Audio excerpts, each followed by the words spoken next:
Once upon a time, in the serene town of Ijede, lived a young woman named Okpe, known for her immaculate cleanliness. She was a woman who couldn't stand even a speck of dust.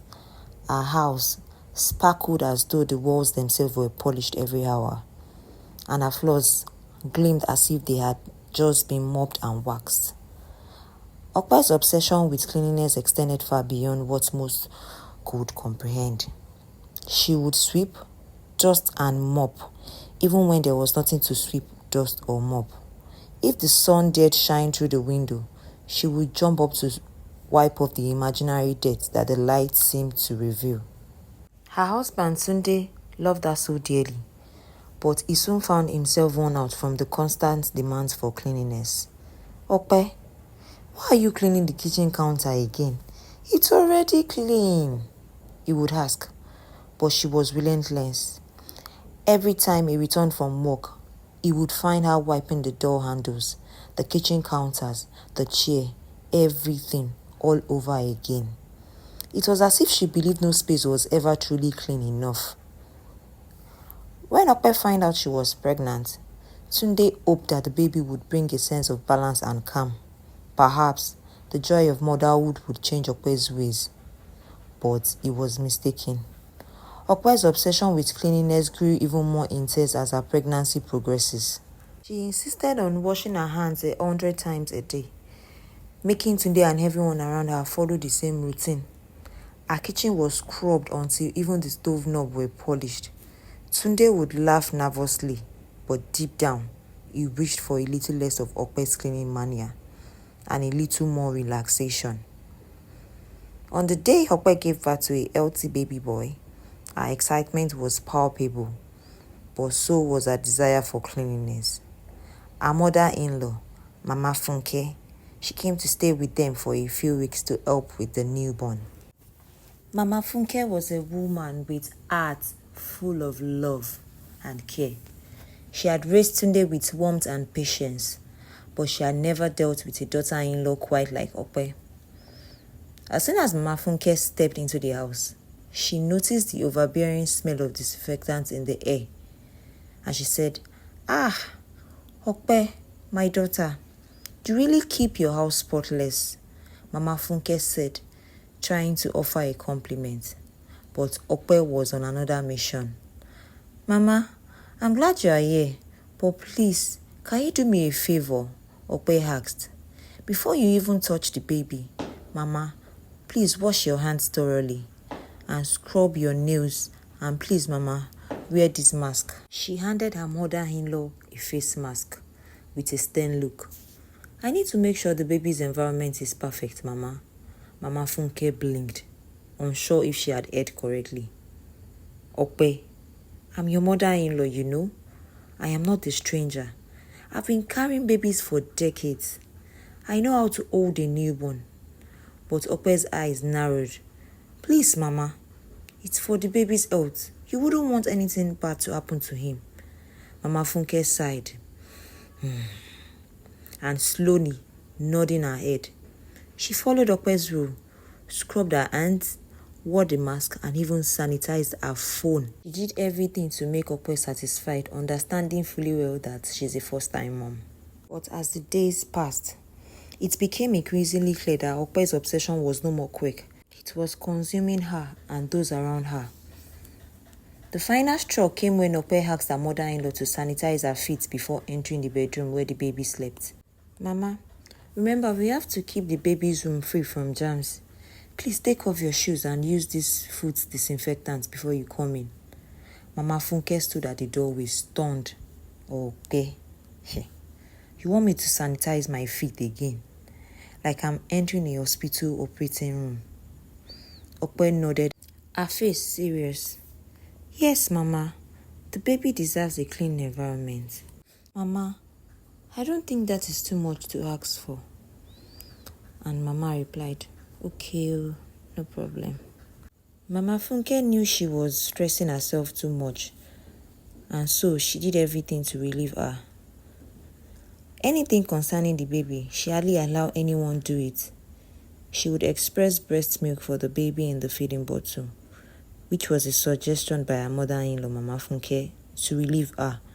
But while her mother-in-law was taking care of the baby, she never sleeps or rests. All she did was clean and kept on reminding her mother-in-law to sanitize at interval as she is caring for the baby, which was tiring for her mother-in-law. Her mother-in-law decided to help her wash the baby feeding bottles. You need to see all the rules she was giving her mother-in-law. She said, "Grandma, please wash your hands.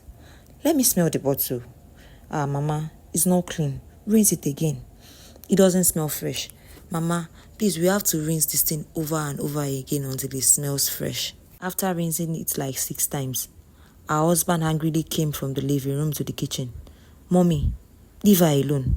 Anything that has to do with cleaning, you can't satisfy her."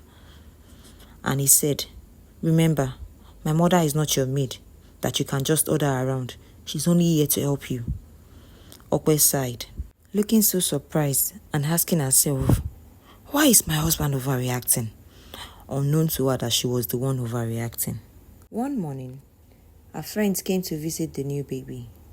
Okpe greeted her friends with a polite smile, but before she allowed them in, she handed them a face mask. And she said, "You must wear before you come in, and don't touch anything without cleaning your hands first." Her friends, bewildered, tried to reason with her, and they said, "Okpe, this is too much. We are in your home to see your baby, and also you, not to feel like we are in a hospital." But Okpe was adamant. It's for everyone's safety. The baby needs a perfectly clean environment.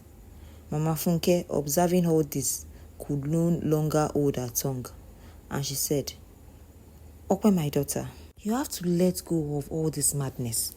Your baby needs love, not just cleanliness. And your family needs peace, not constant scrubbing and cleaning." Okpe was taken aback by her mother-in-law's words. "But Mama, if we don't stay clean, germs will get in and the baby might fall ill." Mama Funke shook her head slowly. "Okpe, I know cleanliness is important, but so is balance. A baby needs warmth, love and care, things that can't be scrubbed into perfection. Do you think your son will grow up happy if this world is nothing but cleaning and disinfecting? There's a time for everything. Now is the time to bond with your child, but all you do now is clean all day long.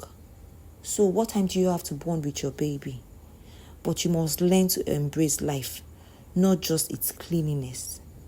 Okpe was quiet for a moment, her heart heavy, with the truth in her mother-in-law's words. That night, Tunde came home from work to find Okpe sitting silently, her eyes lost in thought. Tunde said, "Okpe, you've been so focused on keeping everything clean, but you are losing yourself. You've pushed Mama Funke away, and you've made me feel like I'm living in a sterile lab. You don't need to make everything perfect. What you need is to let love and joy come into our home." Tears welled up in Okpe's eyes. She hadn't realized how her obsession had affected her family. Slowly, she removed the fake mask she had been wearing, and with a shaky breath, she said, "I'm so sorry, Tunde. I didn't realize how far I had gone." And so, Okpe began to change. She still loved cleaning, but she learned to balance it with the warmth and love her family needed. Her mother-in-law left after a few weeks, but before she went, she gave Okpe one final piece of advice. "My dear Okpe, take care of your baby, but take care of your heart even more. Your son will grow up in a world filled with messes, but he will remember the laughter, the hugs, and the love most of all." From that day forward, Okpe embraced imperfection. Although she still kept her house clean, but now she also made time for laughter, for long conversations, and holding her baby close without worrying about germs. She realized that cleanliness was important, but it was the love and joy in the house that truly mattered, because that is what makes it a home. So, Okpe found her balance, and her family lived happily, not in the sterile world she once imagined, but in a home full of love, warmth, and just enough dust to remind them all that they were all human after all. Thank you for watching. Please remember to like, comment, and share if you can, and I'll see you in another video. Thank you for the love. Bye.